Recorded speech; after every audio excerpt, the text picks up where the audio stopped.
Hi everyone, welcome to our channel. నేను మీ anchor Saritha. ఈరోజు మనతో పాటు సీనియర్ జర్నలిస్ట్ దాము బాలాజీ గారు ఉన్నారు. ఆయనతో మాట్లాడదాం. నమస్తే సార్. నమస్తే సార్, జగన్ తొక్కేయమని బ్రదర్ అనిల్ కుమార్ గారు, అంటే ఆయన బావగారు, ఇలా చర్చలో చెప్పడం జరుగుతుందంట. సో అది ఎంతవరకు నిజంగా చెప్పుంటారా మీ మాటల్లో?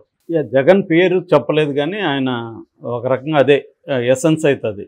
ఆయన కడపలో రాజారెడ్డి వీధిలో ఉండే చర్చిలో నిన్న ఆయన సమావేశంలో మాట్లాడాడు. అందులో ఆయన ఏమన్నారంటే, పాపులను తొక్కేయండి, పాపులను అణచివేయండి, భయపడకండి మీరు, ఆయన క్రీస్తు ప్రార్థనలు చేస్తే సరిపోదు, ధైర్యంగా ఎదుర్కోవాలి, పాపులను అణచివేయండి అనే పిలిపించాడు. ఇప్పుడు ఆయన పాపులను అణచివేయండి అని పిలిపివ్వాల్సిన అవసరం ఏముంది? పాపులంటే ఎవరు?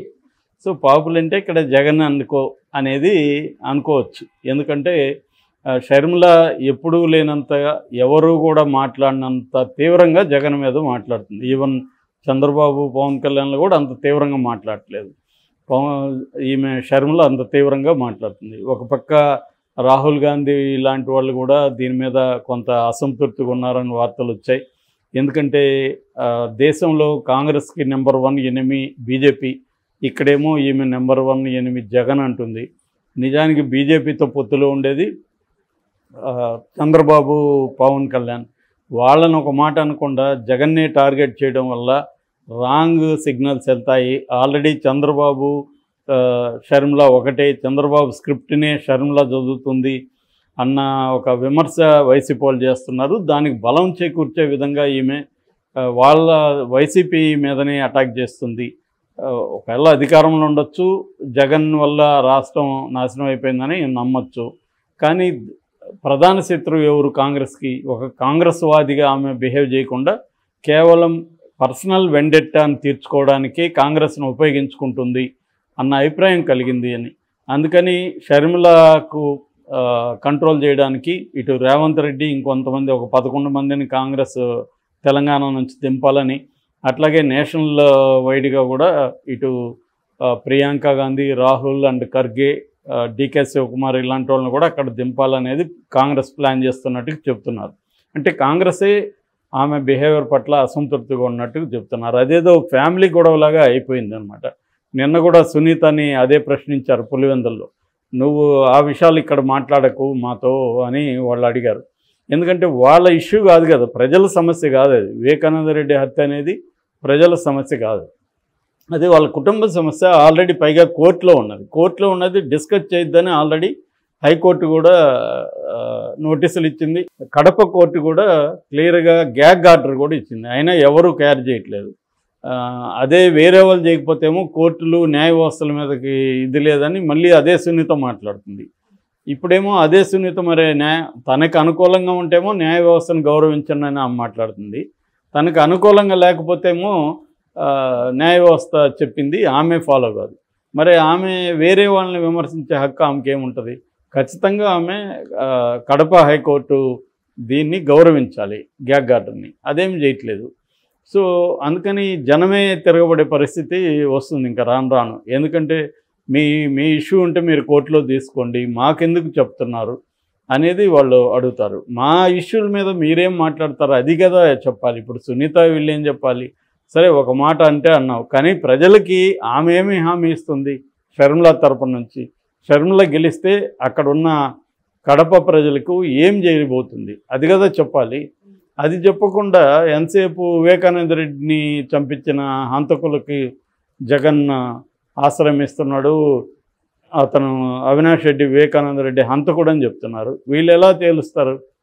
నిజానికి అది కోర్టు ధిక్కారం. కోర్టులో ఉన్నప్పుడు కోర్టు తీర్పు రాకముందే ఒక ముద్దాయిని తీసుకెళ్ళి వీళ్ళు హంతకుడైన మాట్లాడేస్తున్నారు. నిజానికి ఏ రకమైన శిక్ష కానీ అతనికి పడలేదు. ఇప్పటి వరకు దాని మీద ట్రయల్ లేదు. అతని ఇన్వాల్వ్మెంట్ ఉన్నట్టు ఏ రకంగా కూడా సిబిఐ ఆధారాలు చూపించలేకపోయింది. ఓన్లీ దస్తగిరి హియర్సే ఎవిడెన్స్ తప్ప, అంటే ఎవరో నాకు చెప్పారు, ఎర్రగంగిరెడ్డి నాకు చెప్పాడని చెప్పిన దస్తగిరి ఎవిడెన్స్ తప్ప వేరే ఏమీ ఎవిడెన్స్ లేదు. ఆల్రెడీ గూగుల్ టేక్అవుట్ కూడా తప్పని సిబిఐ చెప్పేసింది. అదేంటంటే గ్రీన్విచ్ మీన్ టైంకి ఇండియన్ స్టాండర్డ్ టైం మధ్య గ్యాప్ను మేము పరిగణలోకి తీసుకోలేదు. అనేది వాళ్ళు చెప్పారు. ఈ కాంటెక్స్లో సునీత వీళ్ళు మాట్లాడిందంతా కూడా ఇలా ఉంది. ఇక రెండో వైపుకి వస్తే గతంలో బ్రదర్ అనిల్ కుమార్ జగన్ని గెలిపించడానికి రాష్ట్రం అంతా తిరిగాడు 2019లో. తిరిగి ఆయన ఏంటంటే ఎవాంజలిస్టు, ఆయనకి కొంత క్రిస్టియానిటీలో బలం ఉంది, అక్కడ చాలా స్ట్రాంగు. వైఎస్ రాజశేఖర రెడ్డి ఉన్నప్పుడు కేఏ పాల్ని తొక్కేసి ఆ ప్లేసులోకి తను తీసుకొచ్చారు. నిజానికి అతను బ్రదర్ అనిల్ కుమార్ శర్మ, అతను బ్రాహ్మణుడు. సో మరుసుపల్లి అనిల్ కుమార్ శర్మ అతని పేరు. అతను షర్మిల లవ్ చేసింది కాబట్టి షర్మిలకి ఉన్న ఒక ప్రాబ్లం బిగినింగ్లో ఏంటంటే దాదాపు 2 ఏళ్ల పాటు రాజశేఖర రెడ్డి దీనికి అంగీకరించలేదు. ఆయన ఎందుకు అంగీకరించలేదంటే, నువ్వు ఇప్పుడు షర్మిల మీద ప్రేమతోనే ఆయన అంగీకరించాల. ఎందుకంటే షర్మిల అంటే ఆయనకి విపరీతమైన ప్రేమ. ఆమె రాసింది వాళ్ళ విజయమ్మ బుక్లో కూడా, రోజుకి లెక్కబెట్టి మరీ 100 ముద్దులు పెట్టించుకునేవాడు చిన్నప్పుడు కూతురు దగ్గర, అంత ప్రేమ అని.